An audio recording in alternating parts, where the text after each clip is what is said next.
Great. So I'm Ray Middleton, and I'm a system broker, is the title of my job at an organisation called Fulfilling Lives. And I'll just use this as a rough guide about what Fulfilling Lives is. Talk for about 15-20 minutes and then take some questions and answers from anybody. So we're a big lottery-funded programme aimed at helping people with multiple and complex needs. So, in a nutshell, for years and decades, when you've got multiple needs or complex needs, that group of people have tended not to get well and not to get better from the services that are traditionally offered. So what we mean by complex needs is that people have combinations of homelessness, serious mental health problems, usually caused by trauma in the childhood, the research would say, and addiction problems, so alcohol and drug problems, and problems with the criminal justice system. So we'd say you'd want at least 3 of those difficulties, or 4, combined together, instead of someone who's just got one of those problems. And then we'd look to say that the traditional offer of services from, say, mental health services, addiction services, that those services haven't been good at engaging with the client, with the person. So what typically happens is when you've got combinations of problems, that group of people,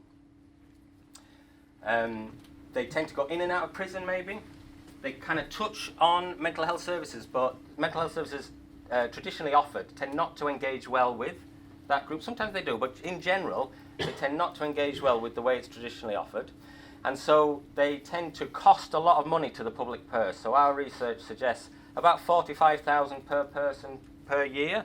It's probably a little bit conservative, that estimate, but we in our program we've got a data analyst and a researcher who looks at generating a lot of data about what we do. And so there are 10 of these across the UK, Fulfilling Lives, funded by a big lottery, and they're different in each area. And in Newcastle and Gateshead, we're one of the areas, and we've got about 5 years to go of an 8-year project. And what we do is we've got a number of what's called navigators, about 12 navigators. We've got a 13th one now who's seconded over from probation. And we've got 2 jobs, really. One is to engage with that group of people who have got multiple and complex needs. And the navigator tries to build a relationship of trust with that person, find where they are, and then we have low caseloads, which in our world is about 10 clients per navigator. And we've got some level 2 navigators, and those jobs are reserved for people who've got lived experience of those issues. So people who've had mental health problems, addiction problems in the past and got better. And so we're trying to role model and challenge stigma by employing people who've had that experience. So we've got 3 level 2 navigators, and they have smaller caseloads, is the point I was going to make. And so we work with about 115 clients across Newcastle and Gateshead is our geographical area, who meet this criteria. And the idea is a navigator builds a relationship of trust, which is a challenging thing to do because often there's been a lot of mistrust for various reasons to do with experiences of services being quite negative in the past for people, and also early childhood trauma and neglect makes trust difficult. So they can concentrate on building that relationship of trust, and then our navigators try to navigate in to the existing services. And if we stopped there, that would be kind of a traditional model of, say, a service that is trying to be delivered, navigation and getting into services. However, the main bit of our job and the other half of what we do is try to change the system, so bring about systems change. So we've kind of written our own theory of change around how do you change the system, because that's a big thing to have in your job title, because does the system want to change? There's a lot of inertia and resistance to innovation, disruptive activity, and all that kind of change idea. So our job then is to get data and information from people who are using our service user experience you could call it, or user experience, and try to change the system. And so there's 3 people in a role like me called system brokers. So we partly are involved operationally with the work going on of trying to meet people, and then there's quite a lot of it's quite a difficult job for the navigators because there's a lot of emotional wear and tear on the front line, because you've got people who are overdosing a lot, for example. you've got people going in and out of prison, you've got people who, there's deaths, sadly. So you've got to kind of look after the staff on the front line in terms of their emotional well-being to do a difficult job.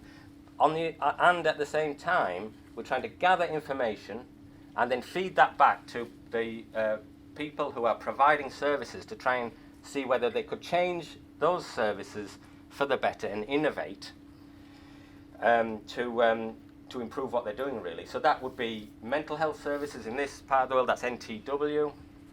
You've got homelessness services, which are mainly commissioned maybe by the council, but there are other providers as well.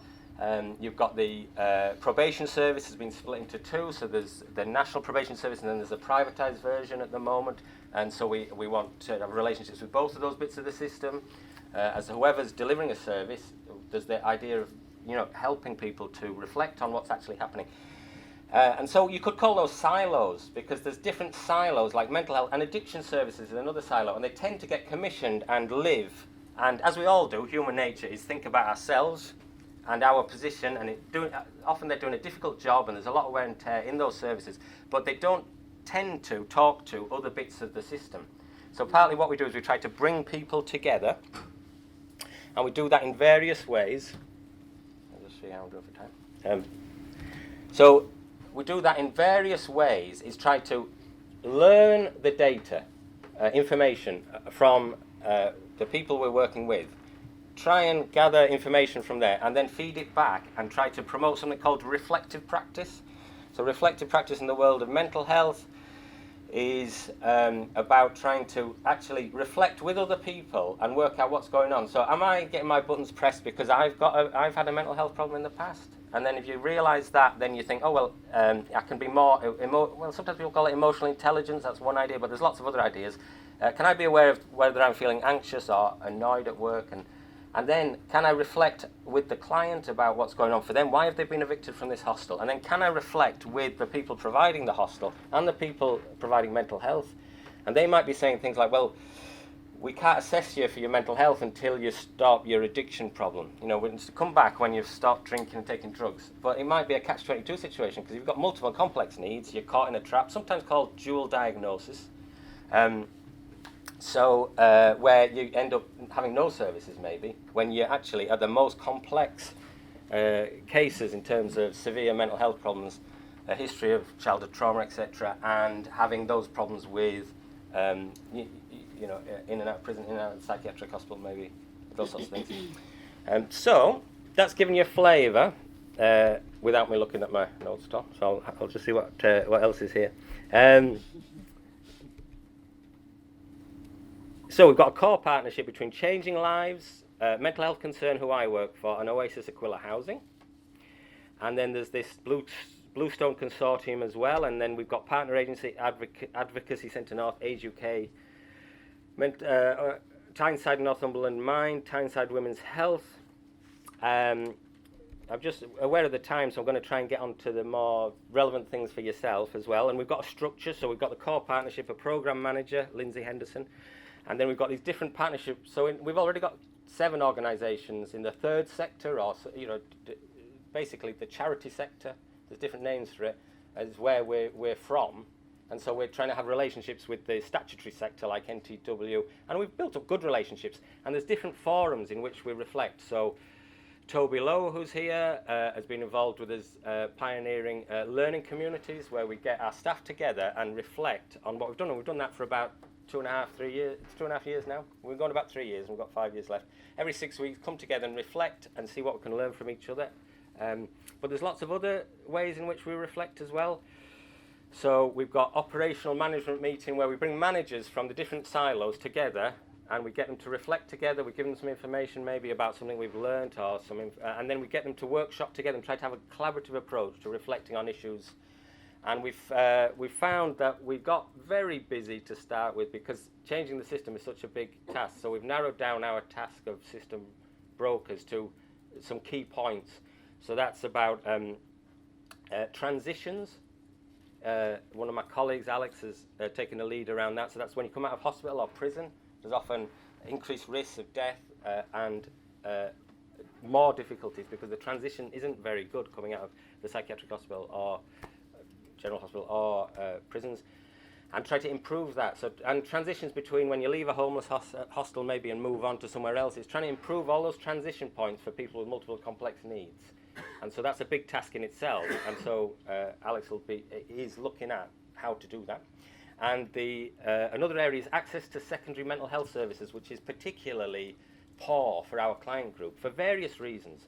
And we're trying to be quite diplomatic and build good relationships with people in other agencies. So we're trying not to just blame other services for poor practice, but we're trying to say, well, actually, we appreciate you're under pressure and you might have lots of demands, and it might be the way you're commissioned and the key performance indicators you're being asked for makes it hard to reach out to these very, very difficult, challenging clients who you might think, well, if I take them onto my service and they die, there's going to be a review and I'm going to be held to account, and it might make me feel quite anxious. But those thoughts for managers are usually unconscious or semi-conscious, or for staff.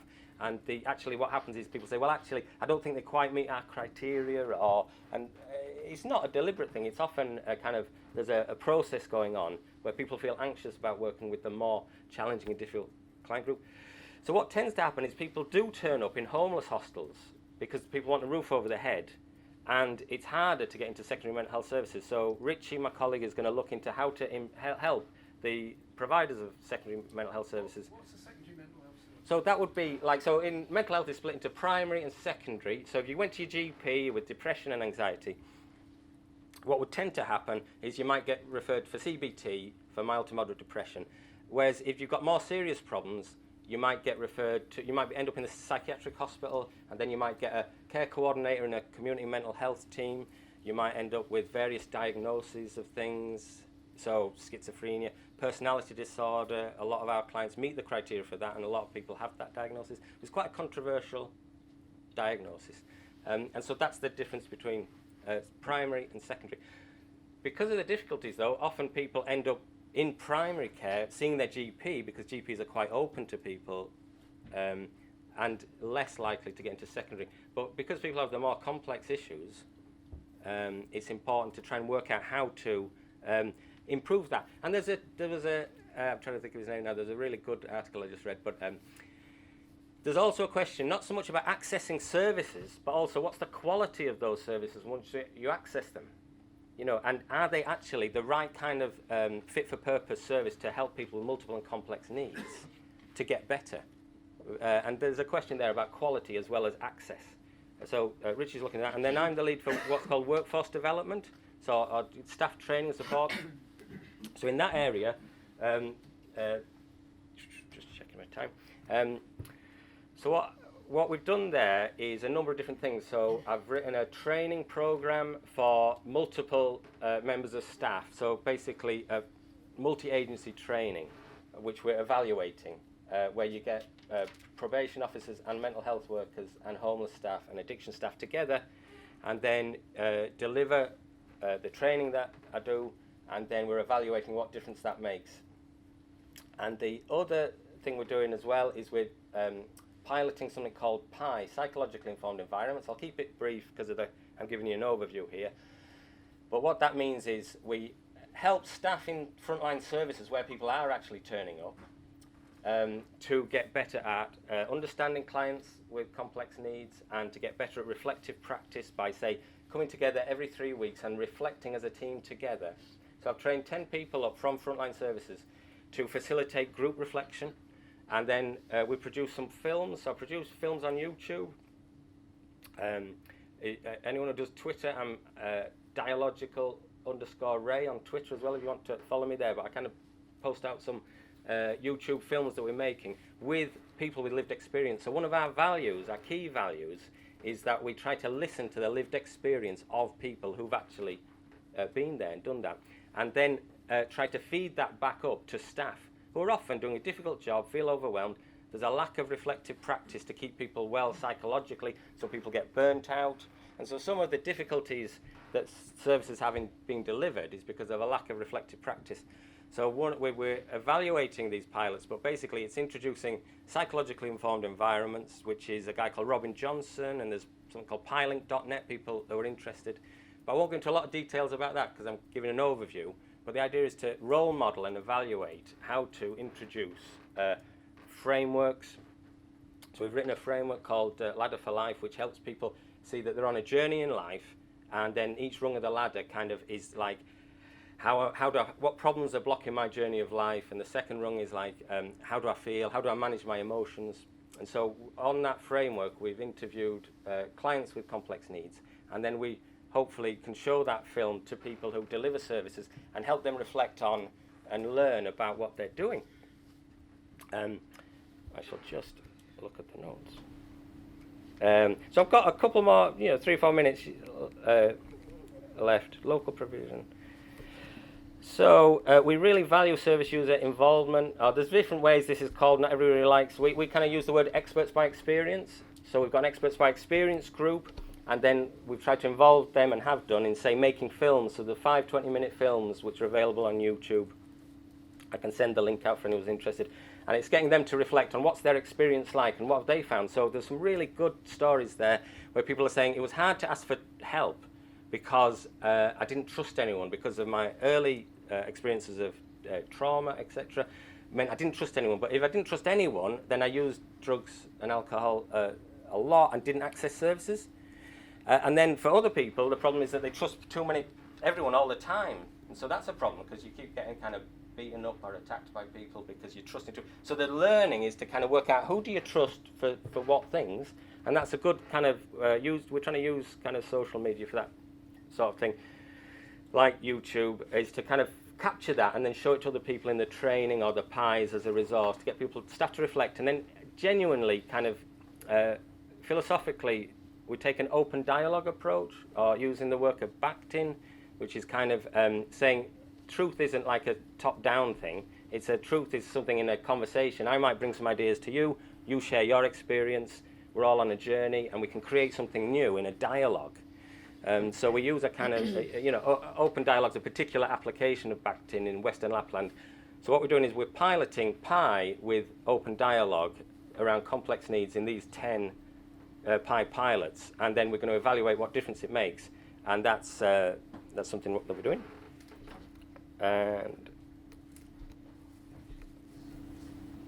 so 55% of our clients are homeless, 98% have substance misuse problems, 95% have mental health needs, 87% have a history of offending. 36% female, which is quite good compared to that's quite a good rate, because we're particularly interested in the gender difference and trying to reach out and get clients who are women into our service, and that is a good percentage, because often the more visible people are males, whereas people may be trying to avoid services because they're worried about their children being taken into care or various other reasons. So it's really important to reach out and find out what the needs are of this group. And then 25% have a physical or learning disability. 37% of our female clients have had a child no longer in their custody. There's some other statistics there. 16 times more likely to be self-harming, our clients, than the average person. At least 25% have no educational qualifications. The last film we've made, the chap there is really helpfully talking about not being able to read and write, and obviously that makes it harder to access things, so that's something that you could get some help with. We have a caseload of 123 clients at the moment. Some people have moved on. We're learning as we go along, so I'd say people, when we navigate them, they get a bit better, and then they plateau a bit, so there's a lot more learning for us to go along, and then we're trying to engage bits of the system in how to get better. They're the areas I touched on before about the navigator role and probation, substance use, mental health. So we're doing the research, so we've got data and research. The cost breakdown there, about £45,000 per person per year, drug and alcohol, mental health. But often these services are being delivered to little effect, so they're costly. But there must be a better way to do things. They're the workforce areas. Sounds like I might have covered some of these areas well in my winging it a bit chat, which is good. And really what we're trying to do is create hope. So that's why we've got this expert by experience group, where we want to kind of listen to people who've got lived experience, and that really role models that it's possible to get better. And a number of our staff have had lived experience, not all of them, but lived experience of multiple and complex needs. So, for example, I myself used to have serious mental health problems, addiction problems, and some of that combination of problems in the 1990s. And I'd been in the psychiatric hospital 7 times. I'd had several diagnoses which weren't that helpful, but that's a kind of a particular way of delivering mental health services. And then, for various reasons and ways, I got better, and I've ended up working in this area since then. But it's an example that it's possible for people to have multiple and complex needs, and recovery is possible. And I think you need a bit of visible recovery out there, because there's a lot of stigma against certain diagnoses, about trauma in your past, etc. And if it's not visible, I mean, I appreciate and respect people sometimes want to keep that private because that might be right for you at this point in time. But if it's not visible, then people don't have hope. And we want hope for the people who are rough sleeping homeless, who have these combinations of problems. And that we're trying to change the system because it's not working for that group of people, and there's ways in which, and we can't change it on our own because we need to collaborate in that kind of open dialogue kind of way of collaborating with people who are trying hard to engage with that group of people, but listen to the people receiving the service and the people providing the service, and facilitate a learning where it's a jointly produced, co-produced learning and change. I should stop there. Thanks.